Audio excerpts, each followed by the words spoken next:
7 October 2020, and I'm joined by Mr. Khaliphani Phugeni, or in fact, I'm joined by Senator Khaliphani Phugeni from the MDC-T. How are you, sir? I'm okay. How are you? Good evening to yourself and to the listeners, wherever they may be. And congratulations, sir, for your new appointment into the Senate. No, thank you. Thank you. Thank you. Okay, and I think many people have already seen the interview that was given by Dr. Thokozani Kupe and the statement that she made that the MPs should be focused on creating employment, providing clean water and food to Zimbabweans. Are you happy with what has happened today? Of course, but I'm sure you can see other people say, I don't look that excited. Maybe it's the reality of the weight of the responsibility on our shoulders. As you are correctly quoting, Madam President, there is so much to be done. It will not help us to be in Parliament and people are excited, calling us honorable, this and that, when in reality they don't get the dividends of us being in Parliament. So I think that reality is sinking in, where you say to yourself, yes, I'm here. How do I go about to make sure that the promise of democracy is realized by our people? Okay. To myself, what I would like to say is I think many Zimbabweans have this feeling about Dr. Thokozani Kupe, the humility that she's showing. I think it will go a long way in bringing people to her side. And I'm mentioning this from the bottom of my heart. Has anyone also said the same to you about Dr. Kupe? Well, a lot of people, you know, I come here to your interviews every now and then. You make comments that people don't like us and whatsoever. Once you come to Zimbabwe and I show you my phone, every time you make those type of statements, you'll be amazed, because then people come and say, we don't know what he's talking about.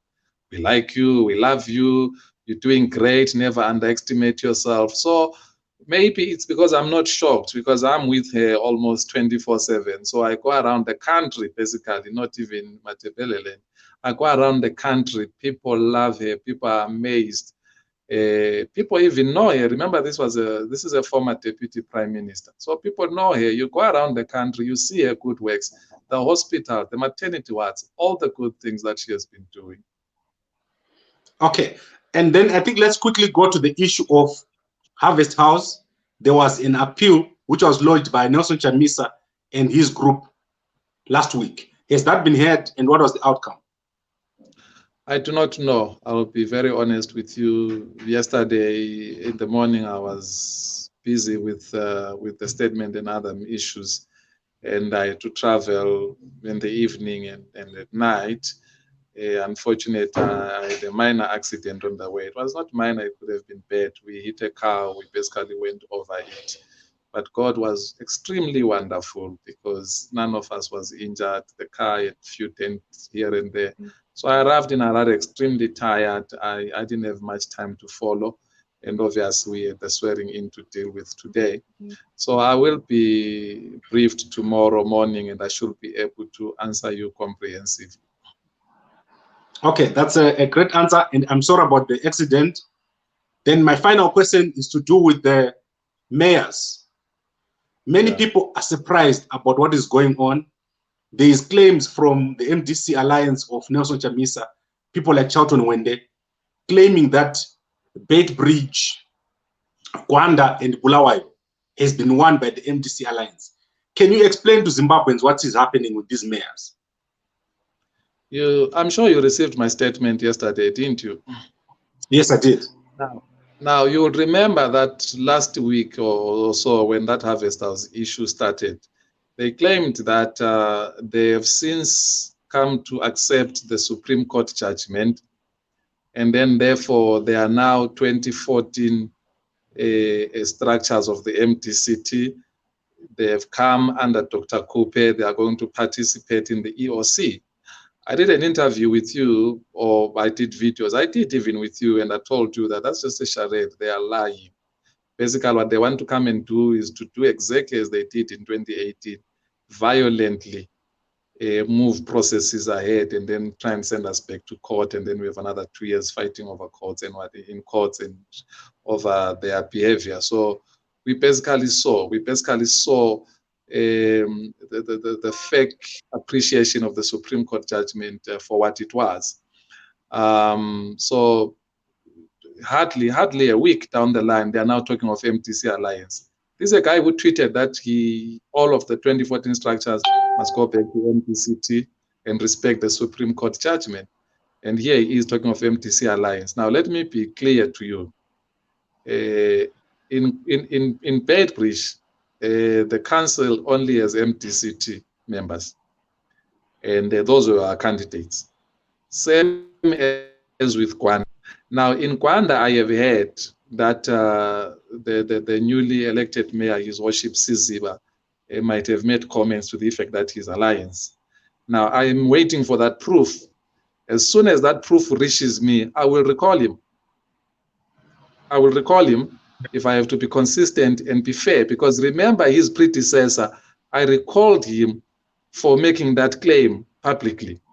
So I'm waiting for proof of such a claim publicly, and I will be consistent. I will recall him, because we are serious here. We don't want to be playing politics.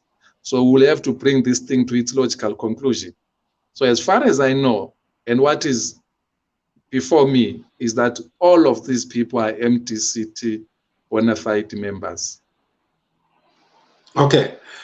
I am happy with that answer, and I hope that we'll be back to our usual Saturday interviews, because many people have questions. So I want us to answer these questions continuously without gaps. Because, for example, I do not know what happened to Bulawayo. Did the mayor resign, or was he recalled?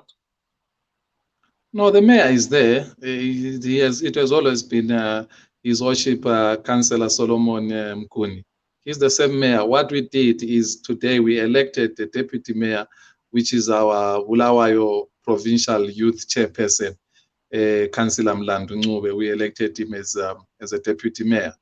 So there is nothing amiss there.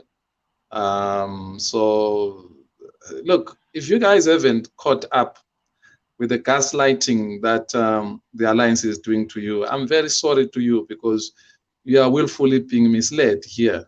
I mean, they make one statement today, within 2-3 days they make another statement. Nobody says, wait a minute. These two statements are mutually destructive. Nobody says that. Everybody just catches up with that, and then they want me to explain.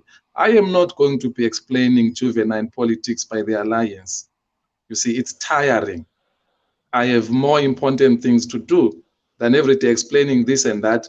The truth of the matter is that the long arm of the law has caught up with them, and very soon that whole project, it will implode. As a matter of fact, it is imploding right in our face. Okay. I do not want to keep you here. I know you've had a long day, and I want us to let the audience or our viewers go online and watch the video by Dr. Thokozani Kupe. Is there anything else you want to say before we close? No, I want to say, you see, you did some interview, I think last week or so, you brought in your guest there, you started insulting and whatsoever over my character. And you're saying you want our Saturday's interview to continue. It's going to be difficult, because you know me even privately. I don't stoop to those levels. So if we're going to engage, we're going to engage each other respectfully. And when I listened over, you said I tried to call you. No, I wasn't calling you with regards to the interview. I wasn't even listening to the interview. I had to listen to that interview around 11 or so. I called you because you had said you're going to stream my SAPC interview live. And I was calling you to tell you that I'm about to go on air. You won't be able to get hold of me. You need to start streaming live, if you will. But no, I can't stoop to those levels. I think you just do a Google search. You put his name, you put my name in the newspapers, and you will see. I'm in the newspapers for political reasons.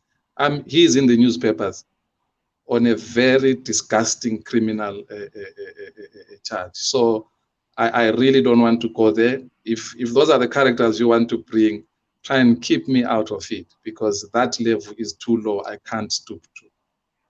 Okay, Mr. Phugeni, I apologize for what happened that day. As you know, a live interview often goes in a way that you do not expect. And that is exactly what happened that day. Okay. No, that's okay. Yes. All right. Thank you. Thank you, my brother. See you on Saturday. All right. Thank you very much. And congratulations on your new appointment as the senator of, is it Pumula or? It's Bulawayo. It's Bulawayo. Oh, Bulawayo.